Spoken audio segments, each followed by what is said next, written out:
السلام عليكم ورحمه الله وبركاته. اللهم صل وسلم وبارك على سيدنا محمد عليه افضل الصلاه والسلام. وصيتنا النهارده احنا هنعمل مع بعض مخلل مشكل بطريقه حلوه وسهله وسريعه لرمضان ان شاء الله. اللهم بلغنا رمضان. دي كميه كل واحد على حسب الكميه اللي حاببها. اللفت بتاعنا انا غسلاه بصوا مقشراه وناشف، ونفس الشيء معانا الخيار مغسول برده وناشف، والفلفل كل حاجه مغسوله، والجزر، ومعانا القرنبيطه تكون ناشفه كده يا جماعه. بصوا انا جايبه قرنبيطه صغيره تكون ناشفه مش مفرغه عشان تبقى حلوه. اول خطوه نعملها ايه مع بعض؟ اول حاجه نشتغل فيها الحاجات اللي هي الناشفه اللي هي القرنبيط والجزر. هنشيل كده الجزء ده، الجزر انا مش مقشراه ولا حاجه، الجزء اللي هو من تحت ده والجزء اللي من فوق. لو في اي حاجه مش عجباني في القرنبيطه هشيلها كده، اي حاجه مش عجباني في اقصد في الجزر بتاعنا هنشيلها كده اهي. بصوا كده يا جماعه، هي الجزرايه ما فيهاش اي حاجه، مش هقشرها. هبتدي كده ان انا ايه هقطعها كده حلقات كده كده يا جماعه. بصوا الجزء اللي ناشف ده انا هقطعها ايه بالسكينه حلقات كده او بالطول. طيب هنعمل ايه مع بعض؟ همسكها كده اقطعها شرايح زي اللي احنا بنجيبه جاهز كده كله كده. عايزاه سمكها مش تخين ومش خفيف، يعني مش رفيع بالمعنى الاصح. هنعمل كل الكميه كده بتاعه الجزر. احنا القرنبيطه بتاعتنا بقى انا غسلاها برده، هبتدي كده انا عايزه اقطعها وردات كده صغننه. بصوا بايدي كده انا عايزاها كده وردات، هنشيل بس الحتت اللي هي الزياده دي كده اهي. هبتدي كده ايه وردات اهي صغننه خالص كده، وردات اهي. بصوا اهي كده يا جماعه كده.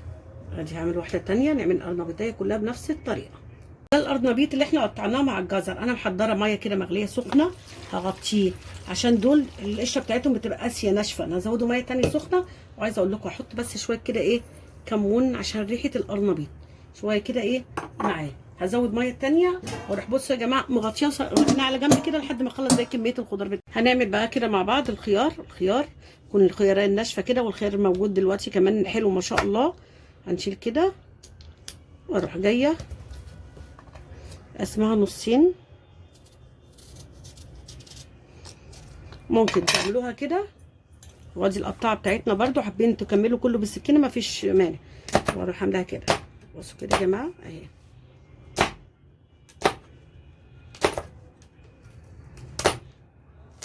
بصوا ما شاء الله. وتقدروا ان انتوا تعملوها برضو كده بالطول وتعملوها صوابع، يعني قدامكم دي كده اهي، وتتعمل برضو كده صوابع. اللي حابب دي واللي حابب دي انا عملت لكم الطريقتين اهي. بصوا يا جماعه اهو كده برضو كميه الخيار كلها بنفس الطريقه. بصوا بقى اللفت بتاعنا جميل ازاي وطري يا جماعه مش شايخ. بصوا ما شاء الله، شايفين قلبه ابيض ازاي. انا هقطعها كده حلقات تكون محمله كده سميكه، واروح برضو ايه مقطعاها اهو. بصوا كده اهو اهي. والكبيره تتقسم نصين اهو كده يا جماعه. بصوا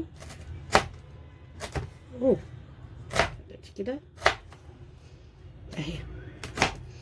تسيبيها صابع زي ما هي، تقسميها نصين كل واحده. برضو اللفت شايفين اللفت مع انه قرب يمشي لكن بسم الله ما شاء الله. بصوا طري ازاي زي الخس جميل بسم الله ما شاء الله. بص الفلفل بتاعنا انا معايا ده حجمه كبير، فالحجمه كبير هروح جايه مقطعاه كده حلقات برضو محمله. بصوا اهي مفيش اسهل من كده ولا اسرع من كده زي ما هو. وفي اللي هو الصغير اللي زي كده، في معايا كام قرن اهو، دول هسيبهم زي ما هما كده احطهم معايا اهو الصغننين دول. هنعمل برضو الفلفل بنفس الكميه بنفس الطريقه. بصوا بقى يا جماعه انا كده شلت الميه من على الجزر بتاعنا ومن على القرنبيط، ونازل بكميه الخضار كده في قلب بعضها عشان اقلبه عشان نشوف ايه.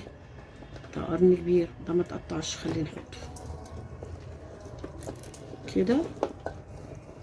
بصوا بقى يا جماعه انا حطيت كده الخضار بتاعنا كله اللي هو المخلل المشكل. دي قرنين فلفل انا ضربهم كده اللي احطهم عليه.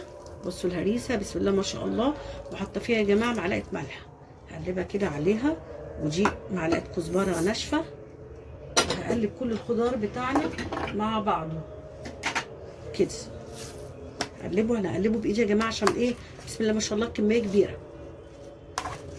انا محضره يا جماعه اللي هي العلبه دي، عارفينها اللي هي بتاعت الجبنه دي، كأن احنا جايبينه جاهز بالظبط. حاطه فيها شنطه كده، ومحضره معايا البطرمانات ديت.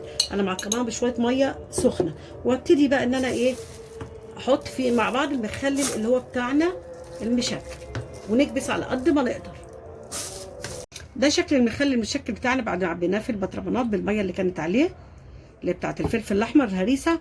هنعمل بقى المحلول الملح. هنعمل ايه مع بعض؟ نفس الطبق اللي انا حطيت فيه الخضار بتاعنا، انا محضره معايا لترين ملح، عشان ده ملح. بصوا يا جماعه اللي هو الصخر اللي هو رشيدي، شايفين؟ بصوا ما شاء الله، ده بيجي من عند العطار. انا محضره عشان الملح ده خشن بملح، فانا هاخد ايه 3 معالق لكل لتر. دول لترين عليهم 6 معالق. وهننزل بحاجه تانية. بصوا مج خل يا جماعه، عشان احنا هناكل منه على طول لان خلصنا رمضان على الابواب. ونحط حاجه تانية، لو هيقعد فتره طويله مش هحط الخل دلوقتي، قبل ما يعني احط معلقتين خل. طيب هنحط ايه؟ دي معلقه كركم صغننه اللي بتاعت الشاي، معلقه سكر، معلقه حبه البركه بس. وقلب بقى المحلول بتاعنا الجميل ده عشان عايزه ادوب الملح بتاعنا. قلبت المحلول بتاعنا الملح فيه. عايزه اقول لكم لو انتوا هتستخدموا ملح ناعم يبقى بدل ال3 معالق تحطوا 4. وابتدي كده ازود، لو احتجت ميه تانية هزود تاني.